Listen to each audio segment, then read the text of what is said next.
Welcome to Penrose Learning, where we make understanding easy. In this video, I will explain how to make tomato rice soup. First, let's get our ingredients ready. You'll need one 28-ounce can of crushed tomatoes, 4 cups of chicken broth, and 1/2 cup of uncooked white rice. Don't forget to finely chop 1 small onion and 2 cloves of garlic. Also, have 2 tablespoons of olive oil, along with salt and pepper, ready to season your delicious soup. Now let's get cooking. Heat 2 tablespoons of olive oil in a large pot over medium heat. Once it's shimmering, add your finely chopped onion. Sauté it gently for about 5 minutes or until it becomes translucent and soft.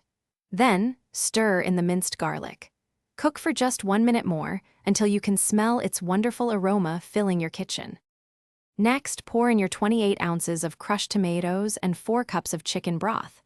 Give it a good stir to combine everything. Bring this mixture to a gentle boil, then reduce the heat to low. Now, add your 1/2 cup of uncooked white rice. Let it simmer for about 15 to 20 minutes or until the rice is perfectly tender. Season with salt and pepper to taste. Your delicious tomato rice soup is now ready. Ladle it into bowls and garnish with your favorite toppings. Fresh basil, a drizzle of good olive oil, or a sprinkle of grated Parmesan cheese all make wonderful additions. This soup is perfect for a comforting meal. Don't forget to check the description below for a link to some fantastic leak-proof containers for easy meal prep, along with other great deals. Enjoy every spoonful.